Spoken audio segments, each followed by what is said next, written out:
Hello बच्चों, कैसे हैं आप सभी लोग। आई होप कि आप सब फिट हैं और हेल्थी भी हैं और अपने हाथ बार बार साबुन से धोते रहना है। जैसे कि हम हर वीडियो में आपको बताते हैं कि कोविड-19 का दौर जब तक चल रहा है तब तक आपको अपनी हेल्थ से रिगार्डिंग जितनी भी कंडीशन है, जितनी भी आपको इंस्ट्रक्शन दिए जा रहे हैं, आप उन्हें फॉलो करें। तो चलिए बच्चों, आज की क्लास में हम लोग उपसर्ग के बारे में जानेंगे। उपसर्ग क्या होता है। उप यानी कि पहले से, सर्ग यानी कि सजा, सृष्टि करना यानी कि बनाना। ऐसे शब्द जो किसी शब्द दूसरे शब्द में लगने के बाद में उनका अर्थ बदल देते हैं या फिर उनके अर्थ में विस्तार कर देते हैं, ऐसे शब्दों को हम उपसर्ग कहते हैं। फिर भी इसके बारे में हम डेफिनेशन और इसके वर्ड्स के अकॉर्डिंग हम जानने की कोशिश करेंगे। वैसे तो उपसर्ग दो शब्दों से मिलकर बना है, उप धन सर्ग, और इसके बारे में हम विस्तार से जानते हैं। तो चलिए बच्चों देखते हैं। तो बच्चों यहाँ पे हमने उपसर्ग की परिभाषा लिखी है। संस्कृत से उत्पन्न भाषाओं में उस अव्यय शब्द को उपसर्ग कहते हैं जो कुछ शब्दों के आरंभ में लगाकर उनके अर्थों का विस्तार करता अथवा कोई विशेषता उत्पन्न करता है। उपसर्ग शब्द दो शब्दों से मिलकर बना है, उप धन सर्ग। उप का अर्थ समीप तथा सर्ग का अर्थ सृष्टि करना है, अर्थात किसी शब्द के समीप आने से नया शब्द बनाना और शब्दांश के शब्दों के आदि में जोड़कर उनके अर्थ में कुछ विशेषता लाते हैं, वे उपसर्ग कहलाते हैं।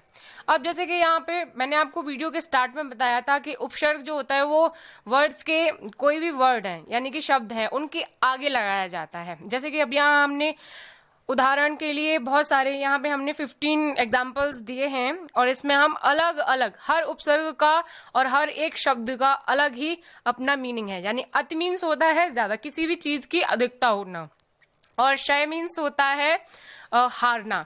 शय और मात तो आप लोगों ने सुना ही होगा। तो अति और शय दोनों को मिलाकर के अतिशय होता है। अतिशय का मतलब होता है कुछ अतिरिक्त में भी ज्यादा होना। नेक्स्ट है अधि धन कार।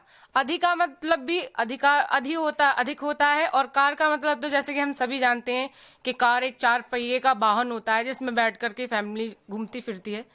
अब इन दोनों को मिला करके यहाँ पे बना है अधिकार। अधिकार मीन्स राइट। किसी भी चीज पर मतलब वैधानिक रूप से हमारा जो आधिपत्य होता है उसे अधिकार कहते हैं।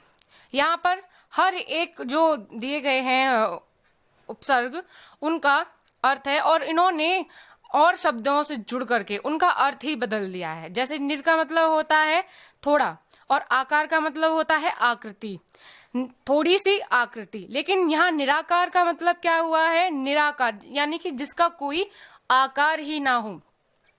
यहाँ पे आदान लिखा हुआ है, आ प्लस दान।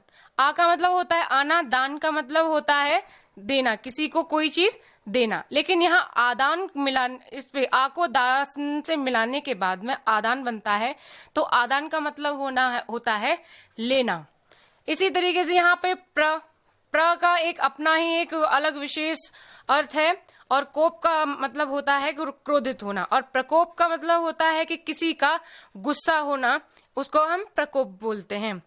वि का मतलब होता है विशेष, ख्यात का मतलब होता है प्रसिद्धि, और विख्यात का मतलब होता है कि विशेष प्रसिद्धि होना।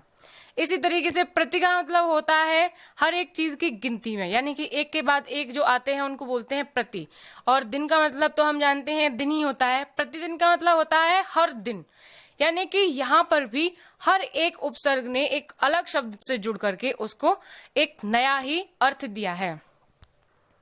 तो बच्चों, उम्मीद करती हूँ कि आपको उपसर्ग के बारे में बहुत अच्छे से भी जानकारी हो गई है, और आप लोगों ने उपसर्ग के एग्जाम्पल्स भी देखे हैं जिनमें हमने अलग अलग तरीके के उपसर्गों को देखा है। तो बच्चों, आप लोगों से कहना है कि आप इसी तरीके से पढ़ते रहिए।